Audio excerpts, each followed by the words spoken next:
what went into your guys' thought process and like wanting to document this and like start the page? You know what I'm saying? Yeah.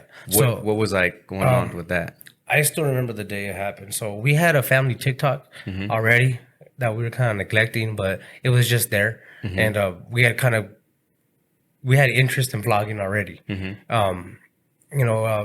But before, the interest was like documenting what it's like to have such a large family and how we do certain things, because a lot of people don't know. It's a lot. Yeah, it's a lot. It takes a lot. A lot goes into it. Yeah.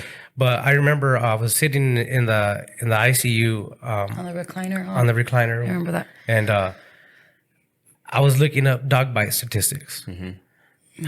And like I said, I said it before. That's probably the worst thing I ever did, because dog bite statistics, and they basically, for what happened to JJ and for somebody his age, he's a miracle. Yeah. Yeah. He shouldn't. By all means, he should be dead.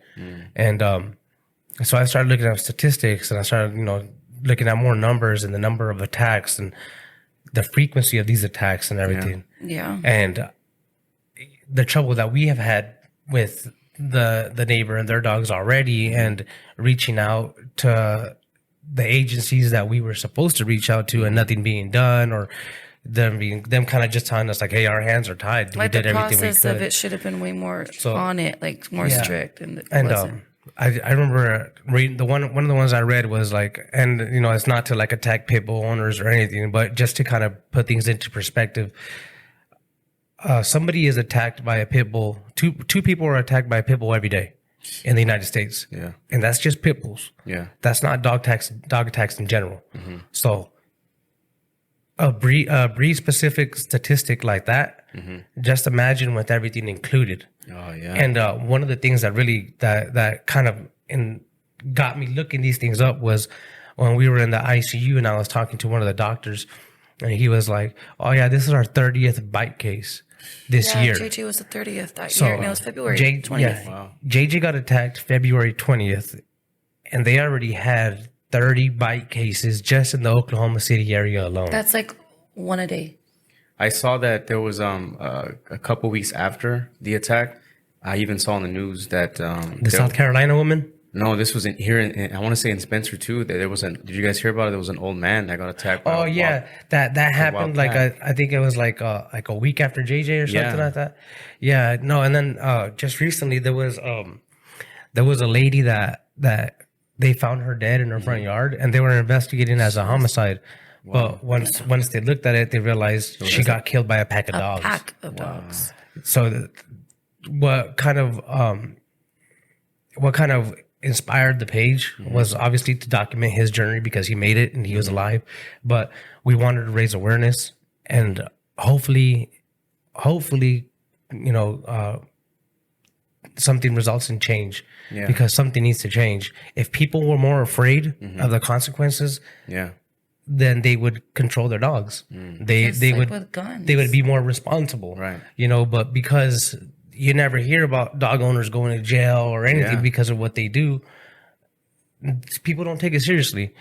And nobody should have to be told what we were told. We were told if the sheriff was saying, we're waiting for JJ to die right now so we can take him to jail.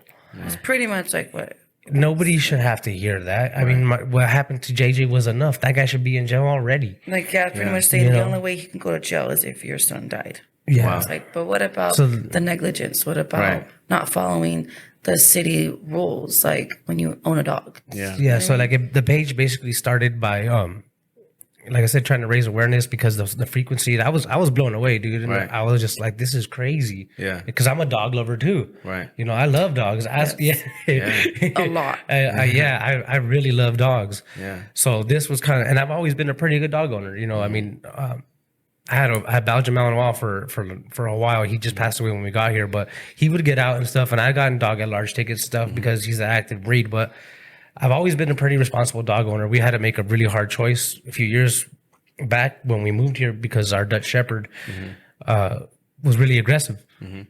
She wasn't safe. I couldn't towards like little dogs, little cats. And I couldn't I couldn't, in good faith, or just like, I couldn't have that on me, trying to just put her up for adoption or something, and then something happening. It was just too much. Gonna work. We had her put down. We did the responsible thing. Yeah. And that was our family dog.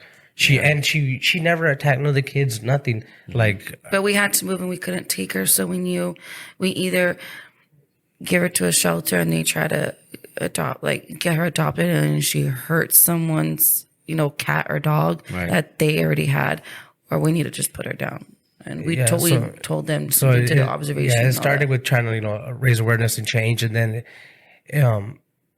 the second part of it was just documenting this miracle. Yeah. And also the amount of love we got. I mean, when I posted about JJ when it happened, it was, I don't know, it was more me just trying to tell my friends and family on my Facebook, guys, please help me pray for my son.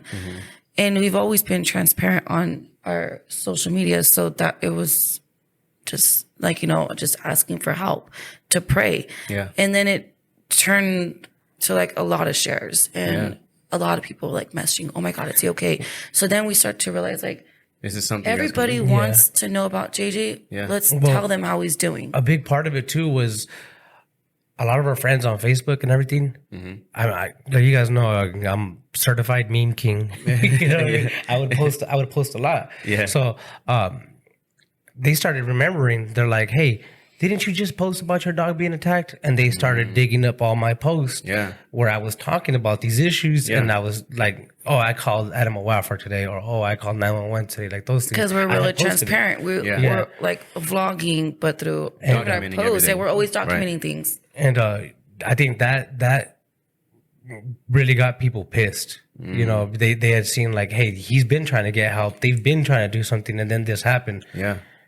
And it kind of just took off. So I guess, us putting it out and making a page for Jay was more just to people that have donated and people that keep, up with JJ and giving us, support. I feel like the least we can do after everything they've done is share JJ with them too. Yeah.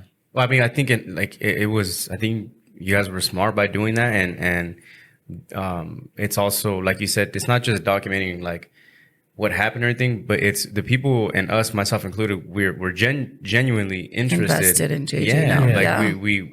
We see the daily posts and everything, and we get happy. Yeah, a lot of people say that. That's cool. We